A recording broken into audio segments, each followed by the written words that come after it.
Good morning van my Pieter Koen en hierdie twee pragtige kollegas van my aan beide my kante, die pragtige Rosanne McKenzie en Elsa Esterhuizen. Ons het natuurlik ook die man met 'n besigheidsplan, Thys van Sail, saam met ons. Hey, lekker om hier te wees. Goeiemôre, Maar Pieter, Thys. reg hoor, wanneer kry ek 'n bietjie so mooi kompliment? Die pragtige jong man wat daar in die hoekie staan. En die cool dude daar skuins oorkant ons. Kyk hier. Môre julle. Ons vier natuurlik Werkersdag en ons het 'n baie lekker episode vir julle beplan. Ons gaan kyk hoe gespesialiseerde werkers winkelpoppe maak. Ons gesels met menslike hulpbron spesialis oor werkersregte en Irene Louise van Wyk kom hoop dit in die ateljee. Ek kan nie wag nie, ek wil sien hoe julle dit ook saam met haar tekkies moet brand. Luister, syne dat dit Werkersdag is, het ek ook 'n lekker oggendpraatjie wat ek wil afskop. Ek wil vir julle by die huis vra en ook vir al my maters hier in die studio. Het jy al ooit gejok op 'n CV? Of Nee. soos in Engels dan sê, the resume. Nee. Ek het vir jare musiekteater gedoen en ek was average. Ek het 'n paar shows gedoen en ek het toe audisie gaan doen vir Lion King en toe kom ek nie deur by die sang nie. Toe sê hulle, "Kan jy dans? Is jy 'n danser ook?" So ek sê, "Ja, ek kan 'n bietjie choreography opdaal en so en so." I got to that audition on the Monday and I was so far out of my depth. I didn't even stay for the ek het die choreografie gesien en gesê, "Dankie vir julle tyd, maar dit is Sy net het skielik haar enkel seer gemaak of so iets. Kyk, ek het ook al gesê ek kan perd ry en dan moet ek 'n shoot gaan doen om dan sê hulle, "Maar Ja. klim op die perd en ry hom vir ons." Dan sê ek bietjie skugter vir daai perd, toe moes ek dit vinnig afhaal.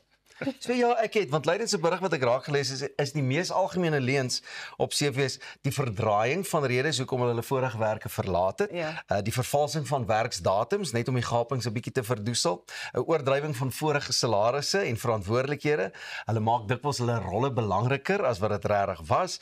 Ander algemene leuns sluit in die oordrywing van rekenaarvaardighede, akademiese prestasies en selfs die gebruik van nie bestaande verwysings. So in Suid-Afrika moet ons onthou, dis 'n misdryf.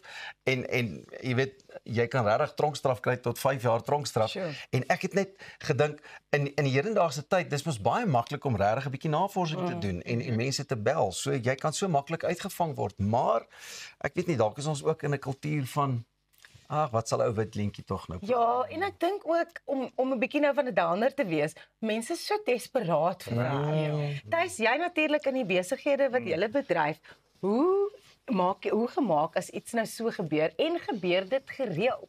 Ja, ek dink as 'n ou gaan kyk, nommer 1, ek dink die heel belangrikste aspek van 'n CV is kwalifikasies. So die kom sê die pos waarvoor jy aansoek doen en is dit wel 'n gekwalifiseerde tipe van persoon is wat jy moet inbring, is daai amper een van die mees belangrikste elemente, want ek bedoel daai persoon se kwalifikasie moet tog wat saam weerspreek ook wat op die CV staan. So jy gaan iemand ook baie vinnig uitvang as jy ook 'n baie goeie, kom ons sê HR departement ook het.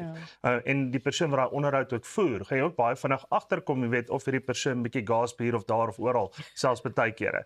En dan stop uit so in die middel van die CV, jy weet soos wat ons met die miljoen-rand idee gedoen het, sê maar hierso, dit is mekaar se tyd mos nie, maar jy is uit.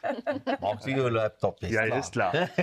Mense wat sê hulle is great in Excel of wat ook al, of hulle sê hulle het die vaardighede en then they think they're going to get onto the job and just go, "You know what, I'm a really fast learner. Like you've already hired me. There's nothing you can do." But mense kan jou fire. So ek sal graag by die kykers ook wil uitvind, jy weet, het hulle al dalk 'n wit lentjie raak gesien op 'n CV of so? Ag, hulle tuis soos jy weet mense kry mos maar seker dinge. So skandeer net die QR-kode daar op die skerm, laat weet vir ons en gesels saam dat ons kan sien wat gebeur en hoe maak 'n ou om dit te werk. Ja, dit sal interessant wees. Ons beloof ons almal wat hier betrokke is wel gekwalifiseer en bekwaam. Dit is net Pieter wat ek kan perd. Die res van ons is almal Nog steeds nie. Dis 'n perd van ander kleur. Dankie Pieter.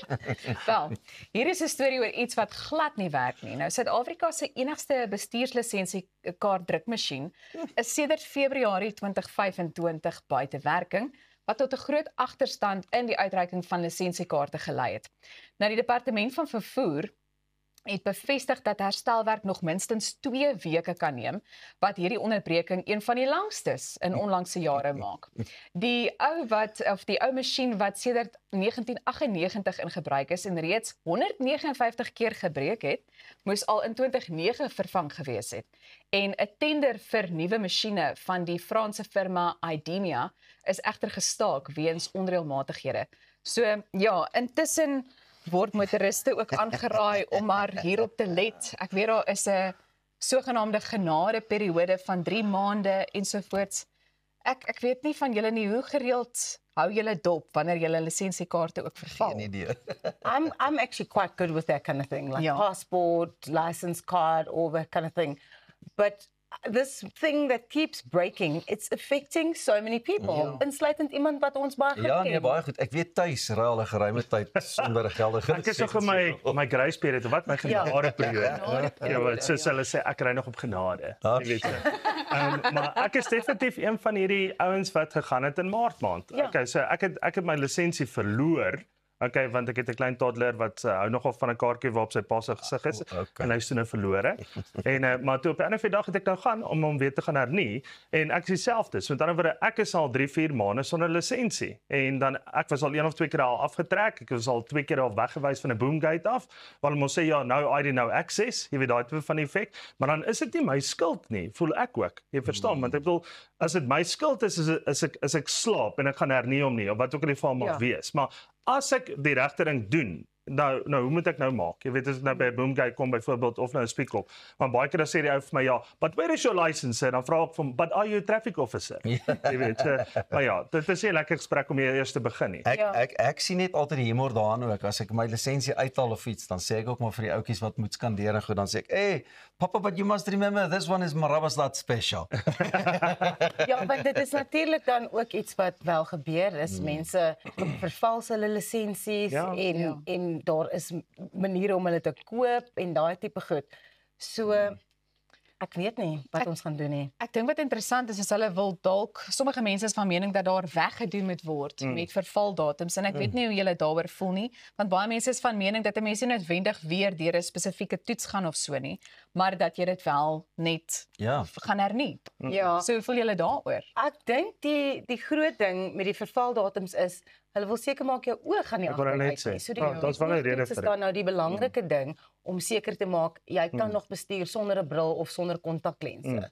Maar elke 5 jaar kan daar regtig vir 'n paar goeders gebeur. Jy weet jy kan selfs disable driver byvoorbeeld, jy weet of jy kan byvoorbeeld soos nou bril is 'n baie groot element, 'n baie groot faktor, veral vir ouens wat in die nag ry. So ek dink absoluut daai 5 jaar reël wat dit dan betref definitief kry net 'n ander wat so 'n manier, jy weet om die kaarte dan nou uit te reik want daai breek my brein bietjie. Jy weet so is dit nie 'n bietjie tyd dat die ou lisensiemasjien 'n nuwe lisensie ontvang nie. Ja, presies. Jy weet iets in daai lyn. Daar's baie tegnologie al in plek, meer as net so 'n masjien. Ja. Is julle jaagduiwels? Tuis? Nee, glad nie. My vrou wel het dit. Sy hou nogal van 'n bietjie spoed, jy weet so. Maar ek nie. Ek hou daarvan om in beheer te wees van my omstandighede. So een van daai omstandighede is definitief vir my voertuig, ja. Kom ons hoop hierdie een word vinnig opgelos. Voordat julle vir my daai vraag kan vra, ons laat dit vir eers net daar want ons gesels net hierna met 'n patoloog oor hoe 'n loopbaan in forensiese wetenskap lyk. Maar onthou, jy is baie welkom om met ons kontak te maak op sosiale media. Asseblief man, ons sal graag van jou wil hoor. Like En ons hoop daai tweede koppie koffie staan reeds gereed. Goeiemôre.